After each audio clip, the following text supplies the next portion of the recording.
The question becomes the journalism aspect of it. That is part of what AOL is. You've hired some 900 reporters over the last year. You're hiring more. Do you lean one way or another now? We know Huffington Post takes a stand, takes an opinion. So does AOL lean one way now? Yeah, I mean, I think we're leaning forward, which is beyond left and right. I think MSNBC has that tagline. Do they? They're leaning forward? Ours is beyond left and right. Beyond our left and right. Left and right. And I think this point is very important, though, is because one of the things we did in journalism, especially with Patch, is we've made journalists be transparent themselves. So, who did you vote for? What religious background do you have? Those things on all the Patch sites, the editors and writers need to fill out those profiles. And I think part of the future of the media business is about trust and about people understanding it's about the facts. Arianna's group, I think, was one of the most impressive things, because people did hit us with that initially, saying, "Oh, is it lean left or is it lean right?" And mainly left. But Arianna, I think, has been hammering on this for years now, which is it's beyond left and right. And I think if you actually look at where the Huffington Post has come and where the influencers on the Huffington Post are from, I mean, I think it's hard to argue they have not been moving directly dead center, and that's factually based. So, I don't know what do you think, Arianna? That's a really important point for me, because one of the exciting things about this deal is that we now have a larger platform to prove that point. And I think that's a really important point to prove for journalism and for politics and for the future of this country. Because I think this reflexive way in which traditional journalists often look at every issue as left versus right is really stifling.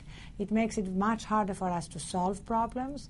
It's something which is not at all in tune with where young people are, where most digital natives are. They don't see the world that way, and that's why they're often abandoning legacy media in droves, and they're abandoning politics in droves. So we talk about partisanship and demonizing each other, but in reality, we as journalists continue to cover the news in that way. Afghanistan is a great example, because you have more and more people who are conservatives, whether it's George Will or the Cato Institute, or Richard Haas, the head of the Council on Foreign Relations, challenging our presence in Afghanistan. The media continue to say the left wants to leave Afghanistan. Right. So that's the kind of thing that we are challenging, which is also very much part of our brand. We want to challenge the conventional wisdom, not just accept it unthinkingly. And that's how you produce great journalism. So what are your broader hopes for this partnership? I mean, do we just continue to see you try to grow online, or does this evolve into something beyond that? What is there beyond online? We can cover everything. I mean, we can. That's what is so exciing. There's not, say, a television push, or? Well, that could be online. I mean, the distinctions between online video and television are becoming increasingly non-existent. Yeah.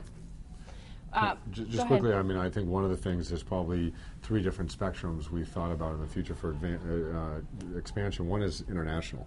I think international is a place that actually the Huffington Post and AOL have started to make moves in. We just did a big acquisition in Europe about a month ago of Go Viral, which is a major video platform. Huffington Post has multiple areas internationally that they've been looking at. So I think international will be one spectrum. I think the second spectrum is going to be around the content platforms and content engines we have in general, about getting more people involved in creating content at a high quality standpoint. And the third is really an expansion in the advertising business. I think the premium brand that Huffington Post represents and the premium brands that we represent, the brands of the world are thirsty if you're Coca-Cola or General Motors, to really take your brand to the next level digitally. And I think we offer a platform which is unique and will be a unique proposition, not just in this country, but in countries around the world. I'm getting the sign that we have to wrap this up. Final quick question. About 2 weeks ago, some of AOL's business plans were leaked, and a lot of focus was on the volume, pushing out volume and volume of content. Arianna, now as the editorial head, how do you match the volume that this company wants to see with the editorial direction that you want and the quality of journalism? Very simple. You just put editors in charge who are passionate about their sites, about what they're doing. And we are finding that when you pick the right people to run the sites, they really run them themselves. I mean, I'm finding that whenever something happens, let's say like the Tucson shooting recently, I didn't even have to tell anybody it was a Saturday morning, to get to work. people started swarming the story. You know, literally 50 editors just started connecting with each other and doing it because that's what they love to do. Mm-hmm. And so it's all about picking the right people who deeply